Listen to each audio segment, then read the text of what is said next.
Hi, Stronger Seniors. Anne Pringle-Vernell here, and I just wanted to share with you some insights. If you have some of these flex bands or resistance bands around your house, and we have several videos that use them, I just wanted to go over some safety things with the band.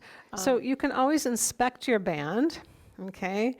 And you just look on the very edge of it, just kind of go along, stretch it a little bit, and look and see if you see any little nicks in the band, like just a little divot kind of in the edge of the band. That means that that band is starting to tear. It's just a tiny little, it's like the tip of your fingernail. If you get a French manicure, it's like that wide. Okay, I don't know what to use for the guys, but anyway, if you see a little nick there, that's probably gonna go all of a sudden. So that's a good way to just toss that band out. Don't try to tie it together and repair it or anything. And then I'd say every 2 years or so, maybe even sooner than that, you should replace them. So if you have an old injury and you have one of these sitting around in your house and you're like, oh, I've got resistance bands, I'll just use my own. Well, they might be dried out. And a clue is if they're kind of gummy and sticking together, like bunching up, then those are too old, they're gonna tear. But also they can be just a little dried out and then they just rip apart. I was at a client's apartment the other day and she had maybe 10 of these bands. And I was just trying to find one, to work with. And band after band just started to fall apart.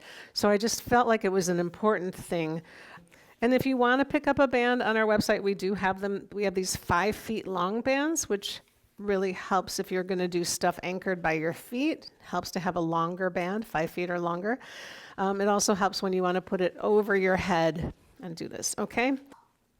I just wanted to show you the difference between keeping the band flat and then, kind of just bunching it up. So especially when you're putting it around the foot, you want to keep it flat and it goes over just the top of the foot and the maybe the toes as well, depending on how big. But if you have it bunched up, like thin like this, and those little skinny bands you have with handles, this can, well, my shoe's going to grab it, but this can more easily kind of flip off the shoe. So you do want to keep it open and flat. And then if you are trying to create more tension, you're going to shorten your slack, okay? And if you want to create less tension and make it easier for yourself, you can create more slack, making the length of the band. So depending on where you grip it, like when you have it over your shoulders here, if you want less slack, you're going to grip it back here very tight with a lot of tail hanging out.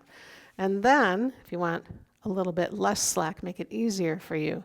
So one band can be adjustable. It can have many different strengths. Okay, I hope this helps.